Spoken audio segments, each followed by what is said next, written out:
Bienvenidos a Verdad y Vida. En nuestro tema de hoy vamos a comentar acerca del reino de Dios. Empezaremos por exponer sobre la importancia del reino de Dios. La Biblia nos enseña en Lucas 4, del versículo 5 al 6, que los reinos de la tierra fueron entregados a Satanás, y como tal, él es el que reina sobre los mismos y gobierna en ellos. Por esto, en 1 de Juan 5:19, dice, el mundo entero está bajo el maligno. Y también señala en 1 de Juan 3:8, que esta es la razón por la cual apareció el Hijo de Dios, para deshacer las obras del diablo. En cambio, el reino de Dios es el lugar donde Cristo gobierna. En Romanos 14:17 nos dice que el reino de Dios es justicia, paz y gozo en el Espíritu Santo. En otras palabras, es vivir el Evangelio. En Colosenses 1, del 13 al 14, leemos, el cual, o sea Dios, nos ha librado de la potestad de las tinieblas y trasladado al reino de su amado Hijo, en quien tenemos redención por su sangre, el perdón de pecados. En el libro de Lucas, capítulo 4, versículo 43, encontramos el objetivo por el cual Dios envió a su Hijo unigénito a la tierra. Jesús dice, es necesario que anuncie el evangelio del reino de Dios, porque para esto he sido enviado. Jesús nos expone la importancia de la obra que Dios le encomendó predicar, o sea, proclamar el reino de Dios. Este mismo énfasis lo podemos ver en diversas porciones de la Biblia, pero aún más, la Biblia nos habla de que Jesús, después de su resurrección, pasó con sus discípulos 40 días, tiempo en el cual les continuó enseñando acerca del reino de Dios, como puedes leer en Hechos 1:3, apareciéndoseles durante 40 días y hablándoles acerca del reino de Dios. Esto nos resalta la importancia que Jesús le dio al tema del reino de Dios. Además, podemos ver como evidencia del reino de Dios, no en un futuro, sino en el presente mismo, a través de toda la actividad milagrosa de Jesús.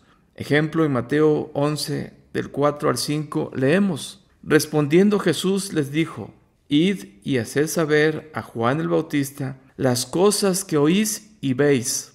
Los ciegos ven, los cojos andan, los leprosos son limpiados, los sordos oyen, los muertos son resucitados, y a los pobres es anunciado el evangelio. Asimismo, Jesús dice en Mateo 12:28, pero si yo, por el Espíritu de Dios, echo fuera los demonios, ciertamente ha llegado a vosotros el reino de Dios. Y además, el testimonio del apóstol Juan, en Juan 21:25. Y hay también otras muchas cosas que hizo Jesús, las cuales, si se escribieran una por una, pienso que ni aún en el mundo cabrían los libros que se habrían de escribir. ¿Cómo puedo vivir en el reino de Dios? Debemos considerar que el príncipe de este mundo fue ya juzgado, como dice Juan 16:11, por cuanto el príncipe de este mundo ha sido ya juzgado. Y en Romanos 5:8, mas Dios muestra su amor para con nosotros en que siendo aún pecadores, Cristo murió por nosotros. En otras palabras, el príncipe, o sea, Satanás, que tenía el gobierno en este mundo, fue derrotado a través de la muerte de Jesús en la cruz. Jesús tomó nuestro lugar en la cruz. Él tomó el lugar que te correspondía en la cruz, con lo cual hoy tienes la oportunidad de iniciar tu vida en el reino de Dios. ¿Cómo? A través del arrepentimiento y creyendo en el Evangelio. Como dice Jesús en Marcos 1, del 13 al 14, Jesús predicaba el Evangelio del reino de Dios, diciendo, el tiempo se ha cumplido y el reino de Dios se ha acercado. Arrepentíos y creed en el Evangelio. Arrepentirse significa pensar diferente, significa reconsiderar mi camino, cambiar de dirección. Si voy cometiendo pecado, ahora comenzar una nueva vida caminando con Cristo. Y el Evangelio son las buenas nuevas de salvación. En otras palabras, a pesar de que la paga del pecado es muerte, que es lo que nos merecemos, la Biblia dice en Juan 3:16 al 17, porque de tal manera amó Dios al mundo, que ha dado su Hijo unigénito, para que todo aquel que en él cree no se pierda, mas tenga vida eterna. Porque no envió Dios a su Hijo al mundo para condenar al mundo, sino para que el mundo sea salvo por él.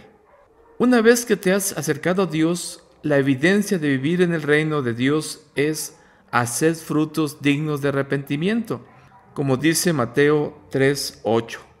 Así como buscad primeramente el reino de Dios y su justicia, como lo señala Jesús mismo en Mateo 6:33. La palabra que se utiliza para primeramente significa primero en tiempo, primero en lugar, primero en orden, primero en importancia. Y en 1 de Juan, capítulo 5, del 18 al 19, leemos: Sabemos que todo aquel que ha nacido de Dios, o sea, que ha nacido de nuevo, que vive en el reino de Dios, no practica el pecado, pues aquel que fue engendrado por Dios le guarda, y el maligno no le toca. Sabemos que somos de Dios y el mundo entero está bajo el maligno. El no vivir en el reino de Dios trae como consecuencia que el Dios, con D minúscula, el Dios de este siglo mantenga cegado el entendimiento de los incrédulos, para que no les resplandezca la luz del Evangelio de la gloria de Cristo, el cual es la imagen de Dios. 2 Corintios 4:4.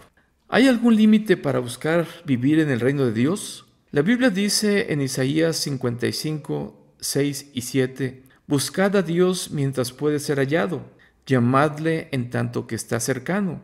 Deje el impío su camino y el hombre inicuo sus pensamientos, y vuélvase a Dios, el cual tendrá de él misericordia, y al Dios nuestro, el cual será amplio en perdonar. En otras palabras, entendemos que sí hay un límite. Llegará el momento de la cosecha, donde ya no habrá oportunidad para el arrepentimiento. Hoy tienes la decisión de escoger si quieres vivir en el reino de Dios desde este momento o seguir siendo gobernado por el maligno y vivir en tinieblas. Solo necesitas arrepentirte de tus pecados, o sea, reconsiderar tu camino y vuélvete hacia Dios. Cree en el Evangelio, como señala Jesús en Marcos 1:15. El tiempo se ha cumplido y el reino de Dios se ha acercado. Arrepentíos y creed en el Evangelio. Pide sinceramente perdón a Dios por las ofensas que has cometido y pídele que Él venga a morar en tu corazón, que te haga una nueva criatura a través del nuevo nacimiento y comienza a vivir y a disfrutar todas las bendiciones que Dios tiene para ti en el reino de Dios en tu vida. Dios te bendiga. Nos vemos en una siguiente oportunidad.